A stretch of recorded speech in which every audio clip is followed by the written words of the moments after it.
Hello everyone, hope you're doing well. Welcome back to our channel. Today we are going to practice some questions based on CGL Tier 2. तो CGL Tier 2 में पूछे गए previous year questions हम आज के class में discuss करेंगे जो आपके अपकमिंग मेंस एग्जामिनेशन के लिए यूजफुल रहेगा. So let's start. Question number 1. Select the most appropriate option that can substitute the underlined segment. यहाँ पे underlined है the challenge. This is the challenge task that I have ever encountered. तो the challenge को कौन सा option substitute कर सकता है? More challenging, most challenging, challenging, much challenging. This is the challenge task. The के साथ हमेशा सुपरलेटिव डिग्री आती है, तो आंसर हो जाएगा the most challenging. Challenge task की जगह यहाँ पे आना चाहिए most challenging task. This is the most challenging task that I have ever encountered. The के साथ हमेशा सुपरलेटिव डिग्री का यूज करते हैं. नेक्स्ट देखिए. Select the part that contains an error in the given sentence. They want to live in first floor this building. इस sentence के किस पार्ट में एरर है? फ्लोर एक सरफेस है. लिव इन फर्स्ट फ्लोर नहीं हो सकता, लिव ऑन फर्स्ट फ्लोर होएगा, क्योंकि यहाँ पे फ्लोर एक सरफेस होता है. सरफेस के साथ हम ऑन प्रीपोजिशन यूज करते हैं, तो आंसर हो जाएगा they live on first floor. तो लिव इन फर्स्ट फ्लोर गलत है, इनकी जगह यहाँ पर ऑन होना चाहिए. नेक्स्ट देखिए. Select the option that can be used as a one-word substitute in the given sentence. तो given sentence में एक underline part है, तो उसकी जगह हम कौन सा one word से उसको substitute कर सकते हैं? She was known for her ability to communicate effectively and express herself clearly in writing and speaking. तो इसके लिए कौन सा one word use कर सकते हैं हम इसकी जगह? Incoherence, articulation, mumbling, rambling. Ability to communicate effectively, मतलब अच्छी तरह से कम्युनिकेट कर पाना, अच्छी तरह से अपनी बात कह पाना. And express her self clearly in writing and speaking, मतलब बोलने में और लिखने में अपने आप को क्लियरली एक्सप्रेस कर पाना, अपने भावों को व्यक्त कर पाना, जो आप कहना चाहते हो उसको स्पष्ट रूप से कह पाना. उसको क्या कहते हैं? उसके लिए वन वर्ड हम कौन सा यूज करते हैं? Incoherence, articulation, mumbling, rambling. Rambling का मतलब तो होता है कोई बेतुकी बात करना जिसका कोई तुक नहीं बनता, इलॉजिकल टॉक, उसे हम कहते हैं रैम्बलिंग. मम्बलिंग होता है बड़बड़ाना, बड़बड़ करना, बड़बड़ाना कहते हैं मम्बलिंग.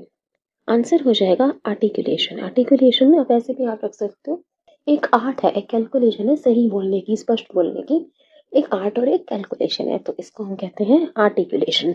आर्टिकुलेशन. इनकोहेरेंस का मतलब होता है lack of clarity, confusion, confusion होना, अस्पष्टता.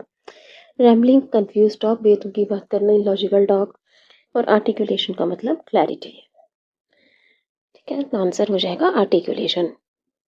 नेक्स्ट देखिए. Select the option that expresses the given sentence in indirect speech. तो डायरेक्ट स्पीच में आपको सेंटेंस गिवन है, इनडायरेक्ट स्पीच क्या होना चाहिए answer? He said I bought this book for my brother. क्या आंसर होगा इनडायरेक्ट स्पीच में? He said that he buy this book for his brother. He said that he had bought, he has bought, he bought. I bot, ये कौन सा tense है? Past tense, simple past tense है. तो simple past tense का reported speech में क्या हो जाता है? पास्ट परफेक्ट टेंस बन जाएगा. तो पास्ट परफेक्ट है फर्स्ट सेंटेंस में, तो दैट ही बाय, तो प्रेजेंट टेंस हो गया, प्रेजेंट तो हो ही नहीं सकता पास्ट का. सेकंड में ही had bought that book, this book का हो जाएगा that book for my brother का हिज ब्रदर, तो आंसर हो जाएगा second. He said that he had bought that book for his brother. Third में आंसर नहीं हो सकता क्योंकि सिंपल और प्रेजेंट परफेक्ट टेंस, हमें पास्ट परफेक्ट चाहिए था, क्योंकि यहाँ पे सिंपल पास्ट है तो पास्ट परफेक्ट चाहिए, ये भी नहीं हो सकता आंसर. और लास्ट में ही बॉट दिस बुक, ये तो वही वाला सेंटेंस है दिस बुक का, दैट बुक होना चाहिए था माय ब्रदर का हिज ब्रदर, तो आंसर हो जाएगा second. He said that he had bought that book for his brother. Next देखिए. Select the option that expresses the sentence in passive voice. अब आपको एक्टिव वॉइस में एक सेंटेंस गिवन है, पैसिव में क्या आंसर होगा? Access denied. एक्सेस डिनाइड क्या आंसर होगा? एक्सेस डिनाइड का हो जाएगा, एक्सेस डिनाइड एक ऑर्डर की तरह है, तो इसका जब हम पैसिव बनाते हैं तो लेट का यूज करते हैं, तो आंसर हो जाएगा let the access be denied. Let the access be denied, access denied, let the access be denied. Next देखिए, select the option that contains an error in the given sentence. We have seen that movie before. तो देखकर ही पता चल रहा है we जो है plural plural subject है, तो अपने साथ प्लूरल वर्ब लेगा हैज, तो सिंगुलर है तो हैज की जगह है have. We have seen that movie before.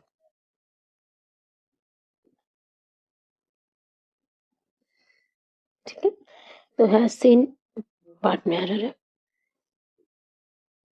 First option answer. Next देखिए, select the option that can substitute the underline word in the given sentence. Underline word है यहाँ wiser. Ashoka was not only a great warrior but also a very wiser ruler. More wise, no correction required, wisest, wise. तो wiser की जगह यहाँ क्या आना चाहिए, या फिर wiser ही ठीक है। अशोका ना he not only a great warrior, ना कि सिर्फ एक महान योद्धा थे, बट एक बहुत वाइज रूलर भी थे। वाइजर, वाइजर कंपैरेटिव डिग्री है, कंपैरेटिव डिग्री का यूज तो अब करते हैं जब दो के बीच में कंपैरिजन कर रहे हो। ये अशोका किंग का किसी और के साथ कंपैरिजन नहीं किया जा रहा, तो यहाँ पे वाइजर नहीं होगा, कंपैरेटिव डिग्री हम यूज नहीं करेंगे, तो नो करेक्शन रिक्वायर्ड नहीं हो सकता।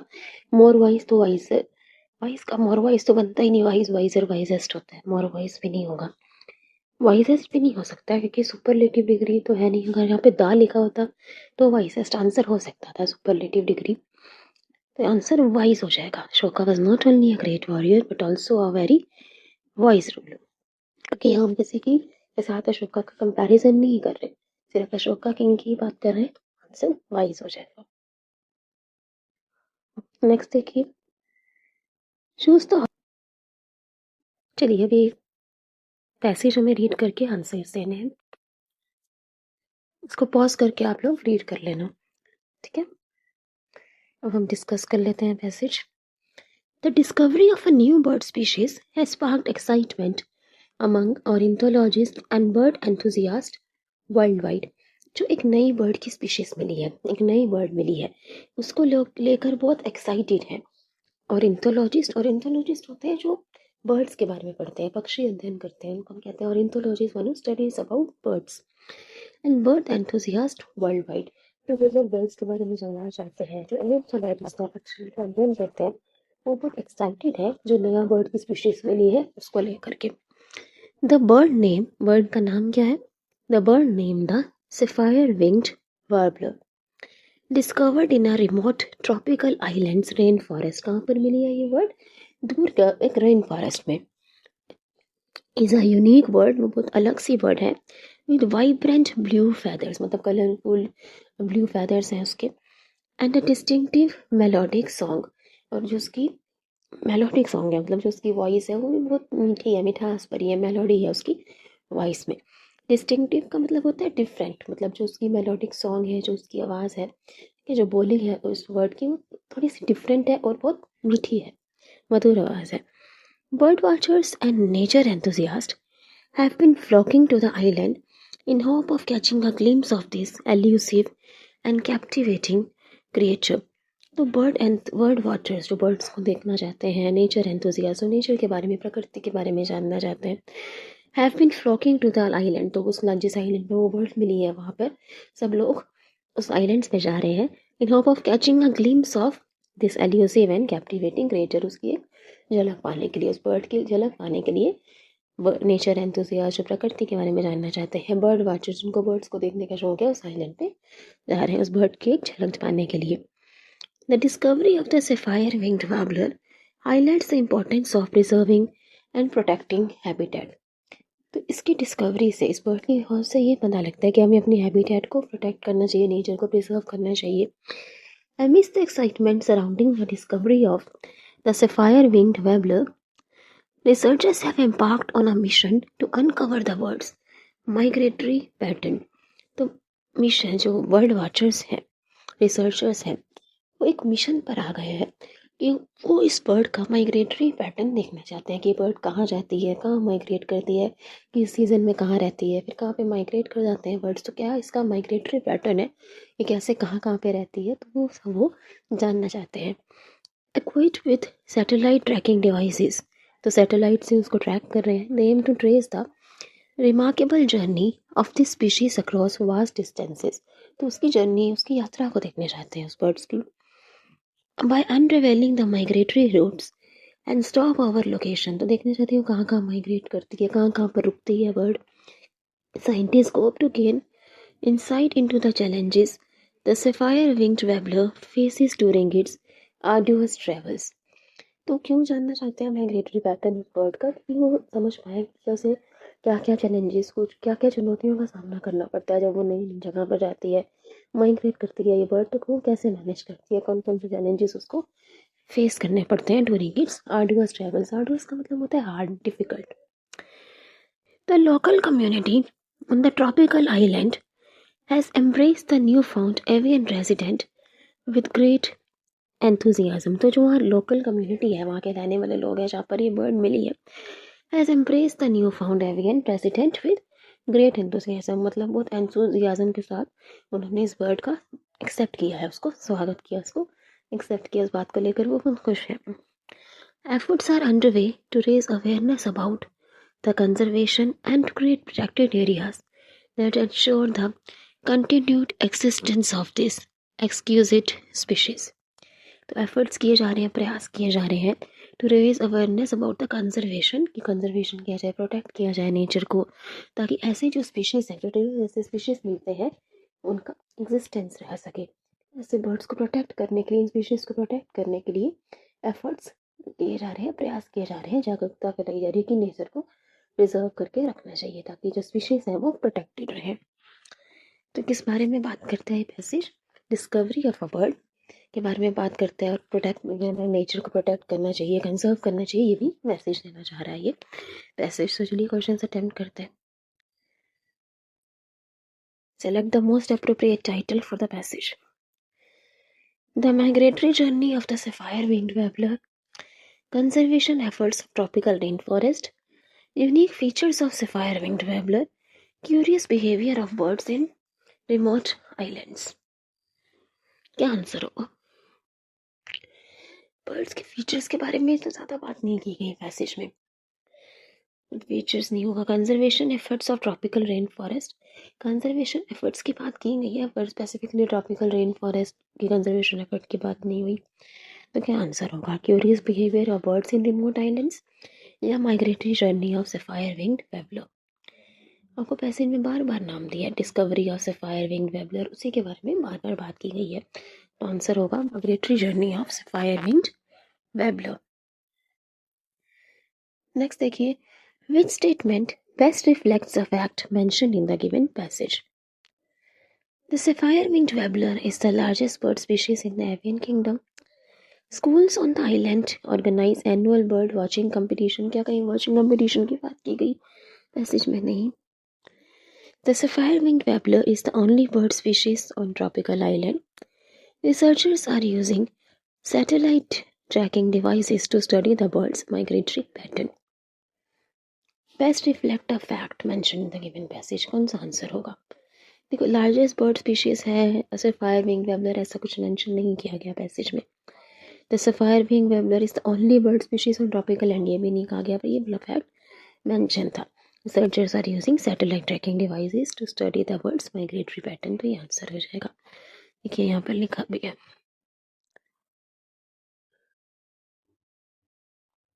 to cover the bird's migratory pattern। चलिए नेक्स्ट देखिए, वर्ड स्टेयर का हमने एंटोनिम देख लिया था, glimpse. Based on the given passage which of the following inferences can be made, क्या कंक्लूजन निकाल सकते हो पैसेज में से? That's discovery of the sapphire winged warbler has sparked global interest in bird watching. The sapphire winged warbler is an aggressive and territorial bird species. Conservation efforts are solely focused on protecting the sapphire winged warbler the scientific community has lost interest in studying avian species. तो भी हम तुमने देखा passage में कि scientist उसको track करना चाहते हैं, उसके माइग्रेटरी पैटर्न को। तो लॉस्ट इंटरेस्ट तो नहीं हो सकता, अगर उन्हें इंटरेस्ट नहीं है तो क्यों स्टडी करेंगे माइग्रेटरी पैटर्न। कंजर्वेशन एफर्ट सिर्फ सफायर विंग वेबलर को बचाने के लिए ऐसा नहीं है, कंजर्वेशन एफर्ट लिए जा रहे हैं to protect the habitat nature, ये कहा गया पैसेज में। The sapphire winged warbler is an aggressive and territorial bird species, ऐसा तो कुछ मेंशन नहीं किया गया। आंसर हो जाएगा first. The discovery of sapphire wing warbler has sparked global interest in bird watching, देखिए स्टार्टिंग में मेंशन भी है।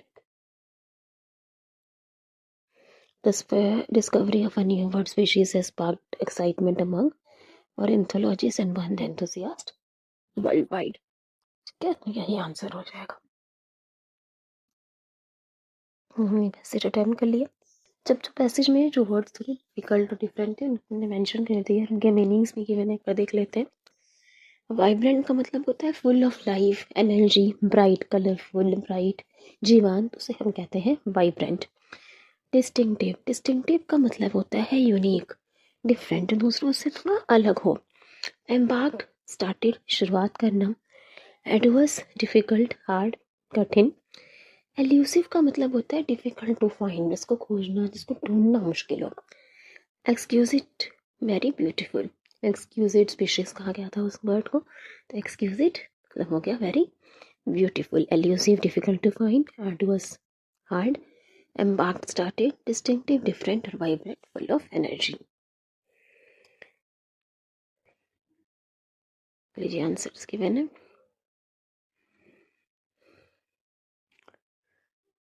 आज डिस्कस किए प्रीवियस क्वेश्चंस भी डिस्कस करें, ये पैसेज में आपके प्रीवियस ईयर मेंस एग्जामिनेशन में पूछा गया था।